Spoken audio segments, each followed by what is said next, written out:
It was a dark and stormy night, with lightning flashing across the sky and rain pounding against the windows. I was home alone, with nothing to do but wait for the storm to pass. As I sat on the couch, watching the rain, I heard a strange noise coming from the attic. It sounded like something moving around up there, but I tried to brush it off as just the wind. But then I heard it again, louder this time. I knew I had to investigate. I climbed the stairs to the attic, my heart pounding in my chest. As I reached the top of the stairs, I saw a shadowy figure in the corner. It was hunched over, and it looked like it was holding something in its hands. I couldn't make out what it was, but I knew it wasn't anything good. I tried to turn and run, but something was holding me back. I felt a cold hand on my shoulder, and I knew that I wasn't alone up there. I screamed, but the sound was drowned out by the storm. The figure slowly turned its head towards me, and I could see its eyes gleaming in the darkness. I was paralyzed with fear. Suddenly, the figure lunged towards me, and I fell backwards down the stairs. I hit my head on the way down and blacked out. When I woke up, it was morning, and the storm had passed. I was lying on the floor of the attic, with a throbbing pain in my head. But the figure was gone. I looked around, but there was no sign of it. Over the next few days, strange things started happening in the house. I would hear noises coming from the attic at night, and I would wake up to find things moved around or missing. And then one night, I woke up to find the figure standing at the foot of my bed. It was even more terrifying up close. Its eyes seemed to glow in the darkness, and its skin was pale and leathery. It didn't say anything, but it just stared at me with a look of malice. I tried to scream, but no sound came out. I felt like I was suffocating. The figure slowly backed away, disappearing into the darkness. From that night on, I couldn't sleep. Every time I closed my eyes, I would see the figure in my nightmares. And then one day, I found a journal in the attic. It belonged to the previous owner of the house, and it described a shadowy figure that had haunted her for years. I knew then that I wasn't alone in my fear. The figure had been there all along, waiting in the shadows of the attic. And it wasn't going to leave me alone until it got what it wanted. I was on a road trip with my friends, driving down a long, winding road through the dense forest. The sky was overcast, and the only light came from our car's headlights. We were all in high spirits, laughing and joking around, but as we continued down the road, a sense of unease crept over us. Suddenly, I saw a dark figure up ahead, standing in the middle of the road. It looked like a person, but something about it seemed off. As we got closer, the figure disappeared into the woods, leaving us shaken and unsure of what we had just seen. We continued down the road, but the feeling of unease only grew stronger. We eventually arrived at a small town and decided to stop at a local diner for a break. As we sat down to eat, we overheard a conversation between two locals about a mysterious shadow figure that had been spotted in the area. One of the locals claimed to have seen the figure in the attic of an old abandoned mansion just outside of town.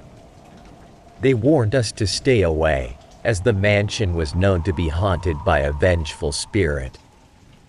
Despite the warnings, we couldn't resist the urge to investigate. We made our way to the mansion, and as we approached, we could feel an intense sense of dread wash over us. We entered the mansion and climbed the creaky stairs to the attic, our hearts pounding with anticipation. As we entered the attic, we saw the shadow figure again, lurking in the shadows. We tried to run, but our legs felt heavy as if they were weighed down by an invisible force.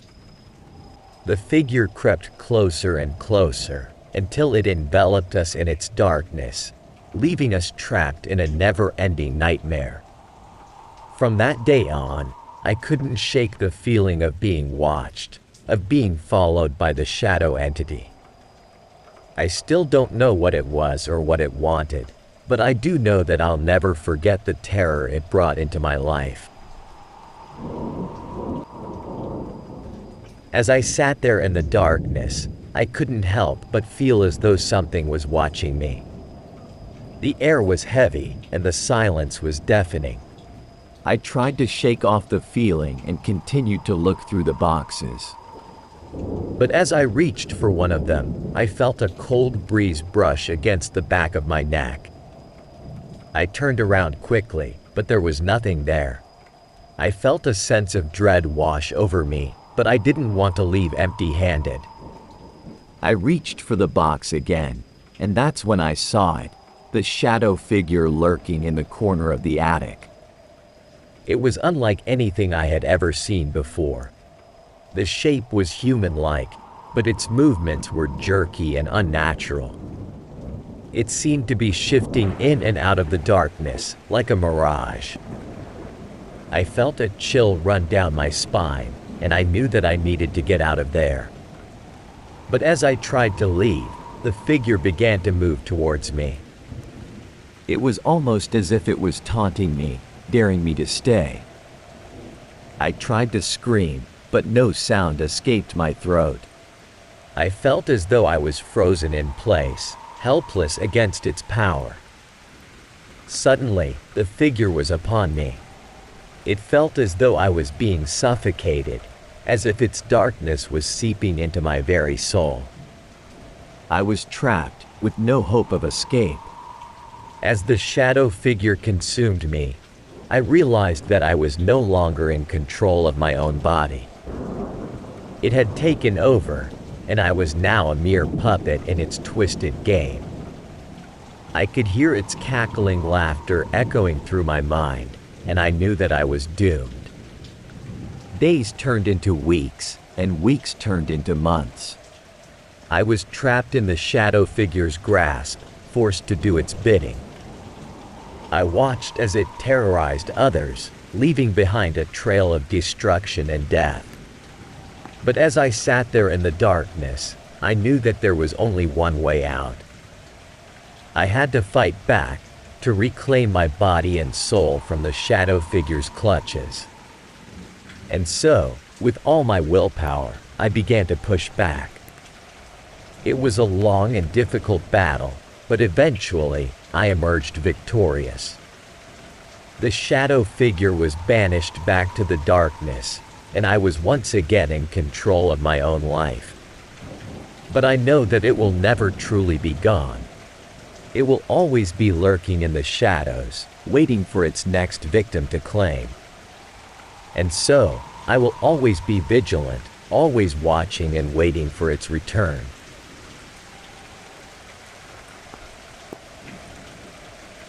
It was a dark and stormy night in the small town of Ivanovo, Russia. I had just arrived at my grandmother's house for a visit. As I settled into my old bedroom, I noticed a strange feeling of unease. I couldn't shake the feeling that I was being watched. As the night progressed, the storm outside grew more intense.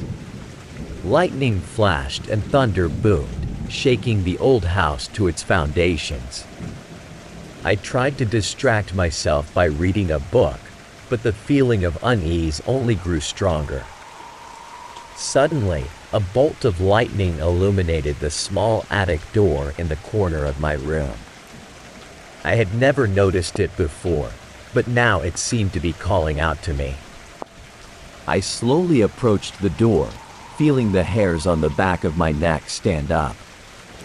As I opened the door, a wave of musty air hit me in the face.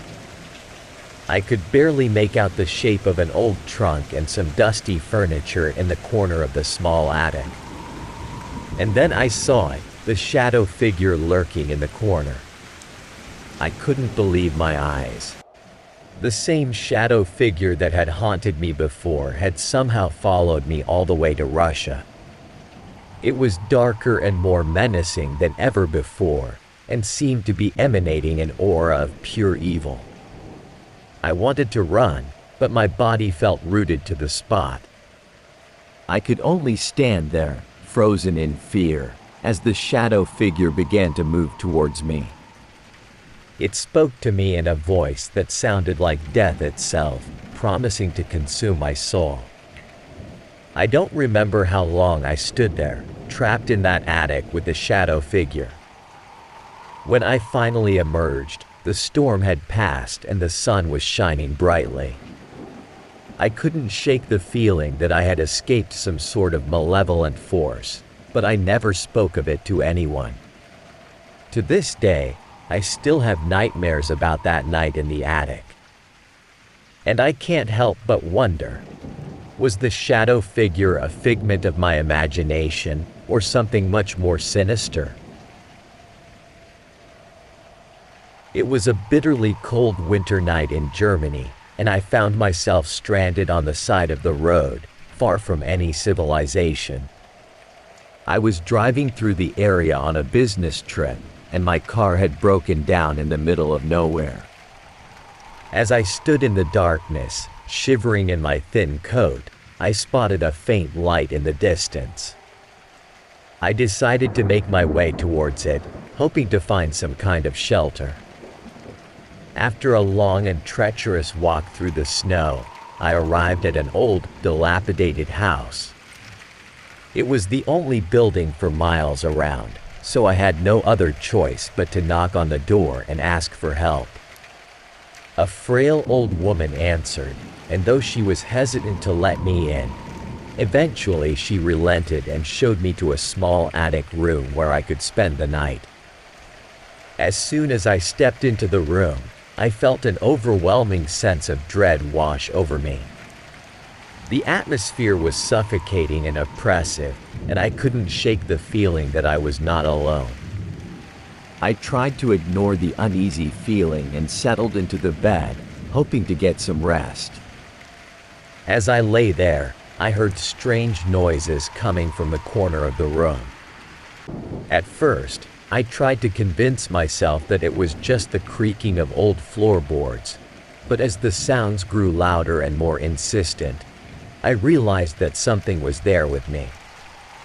Suddenly, a figure materialized from the shadows, the same dark, menacing shadow that I had encountered in the attic years ago. It was as if the entity had followed me, haunting me wherever I went.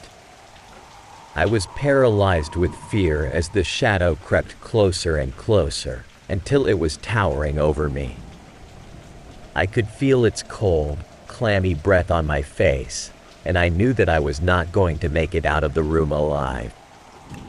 Just as suddenly as it had appeared, the shadow vanished into thin air. I was left alone in the dark, trying to comprehend what had just happened. The next morning, when the old woman came to check on me, I tried to tell her about the shadow, but she just laughed it off as an overactive imagination.